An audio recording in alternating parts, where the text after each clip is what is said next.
Olá, seja bem-vindo a mais um programa Justiça e Trabalho do Tribunal Regional do Trabalho do Rio Grande do Norte. Aqui você fica sabendo das principais notícias da semana sobre a Justiça do Trabalho Potiguar. E olha só o que separamos para você nesta edição. TRTRN lança campanha para incentivar a vacinação infantil contra a Covid-19. Justiça do Trabalho Potiguar multa a empresa do segmento de saúde por não contratar funcionários com deficiência. TRTRN determina que transporte público circule com metade da frota na capital potiguar. Seminário de saúde de servidores e magistrados será realizado no próximo mês de fevereiro. E ainda temos uma entrevista com a juíza do trabalho Simone Jalil. Vamos falar sobre a Lei Geral de Proteção de Dados. Não sai daí que o programa Justiça e Trabalho está no ar.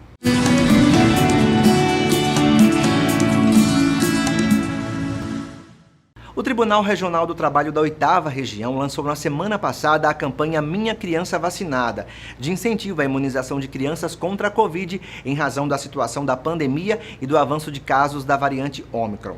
Assim como em outros estados, o Rio Grande do Norte também aderiu à campanha. Sobre esta ação, nós conversamos com o gestor regional do Programa de Combate ao Trabalho Infantil do TRT 21, Zé Palmeira Sobrinho. Minha Criança Vacinada. Este é o tema da campanha idealizada pelo TRT da 8ª Região, que tem o objetivo de contribuir com a vacinação de crianças na faixa etária de 5 a 11 anos contra a Covid-19. Assim como em outros estados, a ação foi adotada no Tribunal Regional do Trabalho do Rio Grande do Norte. De acordo com o gestor regional do Programa de Combate ao Trabalho Infantil e Estímulo à Aprendizagem Zé Palmeira Sobrinho, a defesa dos direitos da infância será prioridade do Judiciário em 2022. O que é que nós queremos com essa campanha? Cuidar das crianças. E o nosso projeto civilizatório, que envolve todos os tribunais do país, né, tem esse compromisso de cuidar da saúde de nossas crianças, notadamente nesse momento em que elas precisam retomar os estudos presenciais. A iniciativa visa contribuir para alertar os pais e responsáveis sobre a importância da vacina na proteção das crianças diante da pandemia de Covid-19. No Brasil, foram aprovadas pela Anvisa o uso dos imunizantes da Pfizer e da Coronavac para imunização do público infantil. Nos estudos de fase 1, 2 e 3 da Pfizer, eles mostraram que essas vacinas elas têm um poder de proteção bastante importante, similar àqueles observado para os adolescentes e adultos, no caso da vacina da Pfizer, com uma dose 3 vezes menor. Então foi essa dose que foi aprovada para o público infantil e está sendo então usada em vários países do mundo e já com dados de vida real mostrando realmente que ela vem protegendo as crianças contra a forma grave e internações que a Covid pode fazer no público infantil. Por isso, a imunologista ressalta que a imunização das crianças contribui para a proteção deste público contra a forma grave da Covid, já que elas ficam expostas por nem sempre conseguirem manter o uso de máscaras e distanciamento social. Além de fazer o papel da vacina, que é proteger contra a forma grave da doença, óbitos e hospitalizações que a Covid pode causar, contribui também para fazer a imunização, aumentar o grupo de pessoas que podem ser imunizadas, especialmente esse grupo infantil, que é um grupo que é mais difícil da gente fazer o uso de máscaras e a higienização de mãos, por exemplo, fazer o distanciamento físico, que com criança é mais difícil a gente também fazer esse processo. Então, contribuindo aí para a quantidade de pessoas que vão ser vacinadas no país. A Covid-19 já matou mais de 1.400 crianças de 0 a 11 anos no Brasil e deixou outras milhares com sequelas. O Rio Grande do Norte registrou desde o início da pandemia 25 mortes de crianças e adolescentes abaixo de 14 anos de idade por Covid, de acordo com o levantamento da Secretaria de Estado da Saúde Pública, atualizados em 7 de janeiro de 2022. Segundo uma nota publicada pela Sociedade Brasileira de Pediatria no último dia 6 de janeiro, a vacinação deste público é estratégia importante para reduzir o número de mortes por conta da Covid-19 nessa faixa etária no Brasil, cujos indicadores são mais expressivos do que em outras nações. A segunda turma do TRT-RN validou uma multa aplicada pelo Ministério do Trabalho a uma empresa do ramo de alimentação hospitalar pelo não preenchimento da cota destinada aos empregados com deficiência. Em sua decisão, o relator do processo, o desembargador Ronaldo Medeiros de Souza, destacou que a empresa não cumpriu a legislação que regulamenta o número de empregados e nem empreendeu esforços para isso. A decisão foi por maioria e alterou o julgamento anterior da 7ª Vara do Trabalho de Natal, que havia acolhido os argumentos da empresa, anulando o ato de infração que gerou a multa. A segunda turma do Tribunal Regional do Trabalho da 21ª Região validou uma multa aplicada pelo Ministério do Trabalho a uma empresa que atua na prestação de serviços de suporte nutricional hospitalar alimentício pelo não preenchimento da cota destinada aos empregados com deficiência. O artigo 93 da Lei 8.213 de 1991 estabelece o percentual mínimo de 2 a 5% de empregados reabilitados ou pessoas portadoras de deficiência para empresas que possuem mais de 100 empregados. A empresa contava com apenas 5 trabalhadores considerados especiais, quando, pela lei, deveria empregar pelo menos 8. A instituição alegou no processo que tentou contratar sem sucesso pessoas com deficiência, mesmo tendo solicitado a indicação de profissionais a diferentes entidades. A empresa citou também a dificuldade inerente ao serviço executado em home care, assistência de saúde domiciliar, que exigiria determinado porte físico para executar as tarefas. O relator do processo, desembargador Ronaldo Medeiros de Souza, destacou que a empresa não cumpriu a legislação que regulamenta o número de empregados, nem empreendeu esforços suficientes para esse fim. Isso porque a prova dos autos atesta apenas o envio de requerimentos a 4 entidades de apoio a pessoas com deficiência, todas no ano de 2013. 3 anos antes, portanto, do ato de infração que gerou a multa em questão. Não existindo também qualquer comprovação de renovação das tentativas nos anos posteriores ou mesmo após a autuação. O desembargador destacou ainda que apenas 15 dias após a aplicação da multa, a empresa efetuou a contratação de mais 2 profissionais portadores de deficiência. A decisão da segunda turma do TRT-RN foi por maioria e alterou o julgamento anterior da 7ª Vara do Trabalho de Natal. A vara havia acolhido os argumentos da empresa, anulando o ato de infração que gerou a multa. Os trabalhadores rodoviários de Natal iniciaram uma greve no último dia 18 de janeiro, o que dificultou a vida de muitos passageiros e trabalhadores que dependem do transporte público na capital potiguar. Diante desta situação, a Justiça do Trabalho, por meio do vice-presidente do TRT-RN, o desembargador Eridson Medeiros, determinou que o efetivo mínimo de 50% do transporte público urbano esteja em pleno funcionamento enquanto durar a greve aqui em Natal.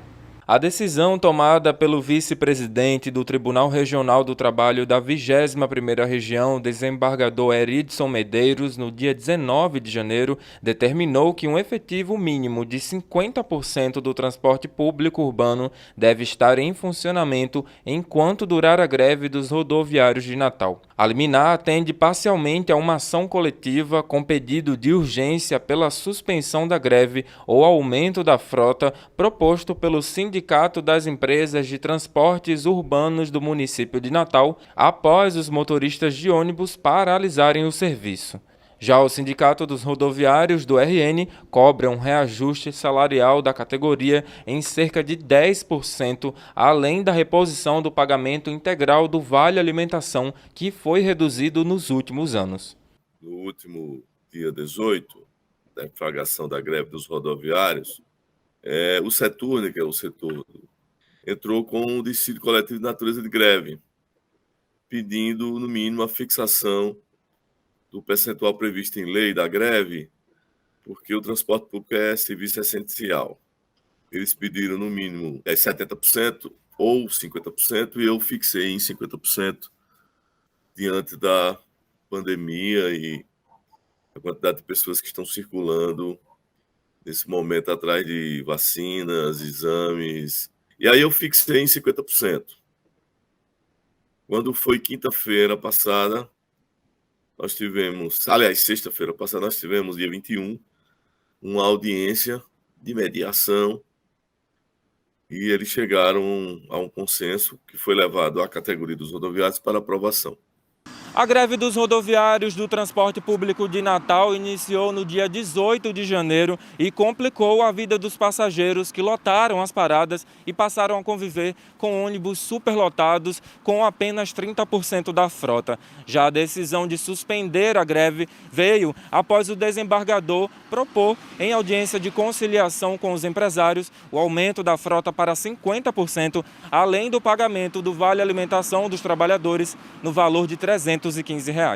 Ficou decidido a suspensão da greve, o retorno do vale alimentação a R$ 315 mensais, o abono das faltas desse período, a não retaliação e a manutenção da database 21-22. A questão do reajuste salarial ficou para ser decidida no final, em meados de março, início de abril deste ano. Caso o Sindicato dos Trabalhadores se abstenha de cumprir com a decisão da Justiça do Trabalho, bem como reter os veículos nas garagens e em vias públicas, poderá pagar uma multa diária de R$ 10 mil. Se eles não cumprissem os 50%, há uma determinação de se pagar uma multa diária de R$ 10 mil. O Conselho Nacional de Justiça, o CNJ, vai realizar no dia 7 de fevereiro o 4º Seminário de Saúde de Servidores e Magistrados do Poder Judiciário. O encontro acontecerá de forma virtual, das 14 às 18 horas, com transmissão pelo canal do Conselho no YouTube.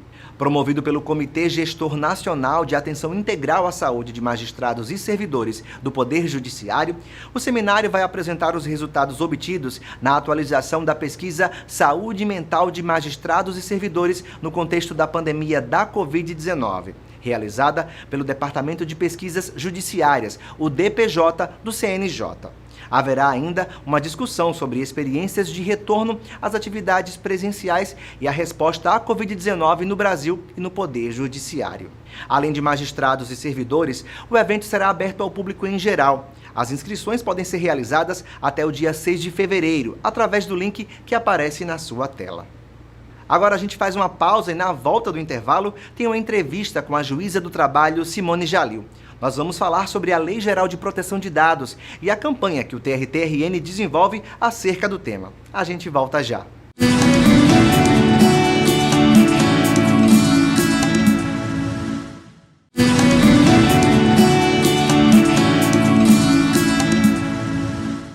O TRT-RN acaba de lançar uma nova campanha ligada à Lei Geral de Proteção de Dados. Para falar sobre esse assunto, eu converso agora com Simone Jalil, ela que é juíza do trabalho e encarregada da Lei Geral de Proteção de Dados aqui no Tribunal. Seja muito bem-vinda ao programa Justiça e Trabalho, doutora Simone. Obrigada pelo convite. Antes da gente falar exatamente sobre a campanha que está no ar, eu queria que a senhora explicasse um pouco para quem está em casa o que é essa Lei Geral de Proteção de Dados e por que o tribunal está envolvido com esse tema. Bom, a Lei Geral de Proteção de Dados foi uma lei que, como o próprio nome diz, veio para proteger os dados de todo cidadão. Toda pessoa viva tem direito a ter seus dados protegidos. Ele passa a exercer o direito de propriedade sobre seus dados. Então, disse muito, né? O titular agora ele pode pedir que seus dados sejam retificados, ele pode pedir que seus dados sejam excluídos, ele pode ter acesso a esses dados, ele tem o direito de saber se esses dados estão sendo tratados ou não por aquela empresa, seja ela pública ou privada, e a partir daí ele diz, olha, eu quero que eles sejam tratados ou eu não quero mais que eles sejam tratados. Ele tem que dar o seu consentimento para que aqueles dados sejam tratados.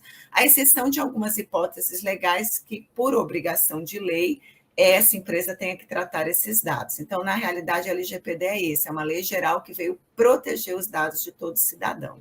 E que dados exatamente seriam esses? Quando a gente fala em dados, as pessoas pensam o quê?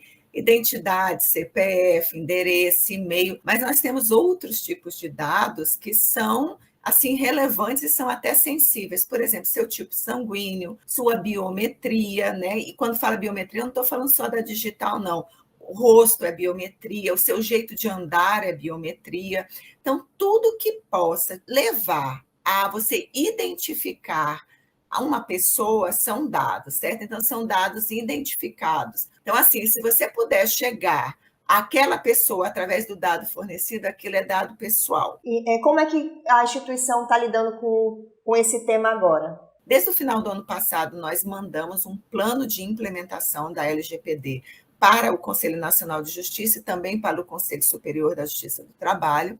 E logo no começo do ano, eu fui nomeada encarregada de proteção de dados aqui do nosso tribunal, e nós temos esse plano, viemos seguindo esse plano, nós já temos políticas, nós já temos toda uma conscientização sobre a LGPD, elas são constantes, então nós estamos agora na fase de implantação, na segunda fase, que é a fase do mapeamento de dados, ou seja, a gente está mapeando os dados que nós temos, para daí a gente fazer um diagnóstico do que precisa ser melhorado no tribunal, a questão de proteção de dados.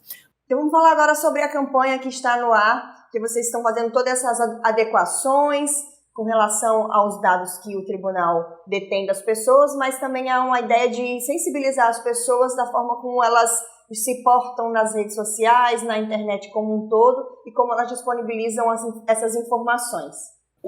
A LGPD, inclusive, assim, LGPD, isso, né, diz respeito a você, porque todos nós, enquanto cidadãos, independente de trabalhar num órgão público ou numa empresa privada, a gente precisa conhecer essa lei que nos protege. Mas, com relação à campanha, voltando aqui à campanha, o que a gente quis trazer? Porque pequenos hábitos, pequenas questões do nosso dia a dia, elas podem implicar numa questão muito maior, num incidente, né, de privacidade, que a gente chama, que pode acarretar muitos danos.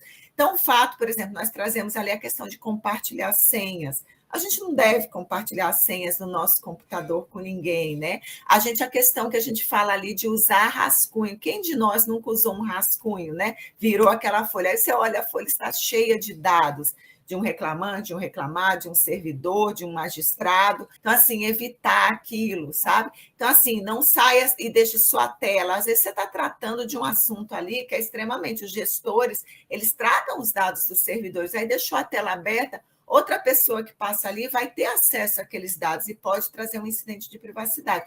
Então, esses são detalhes, sim, faz parte da campanha de conscientização que obrigatoriamente tem que ter em toda unidade, porque a gente pode ter um plano lindo, a gente pode ter uma implantação linda, mas se toda a coletividade que trabalha naquele lugar não tiver a consciência da sua responsabilidade, né, enquanto está tratando dados, de nada vai adiantar, porque os incidentes eles vão continuar acontecendo, então faz parte de toda essa campanha. Pois muito obrigada pelas informações e pela entrevista, doutora Simone. Eu que agradeço a oportunidade. O programa Justiça e Trabalho dessa semana vai ficando por aqui, mas você pode continuar acompanhando as ações do TRTRN lá nas nossas redes sociais e também no canal do YouTube. Até a próxima semana!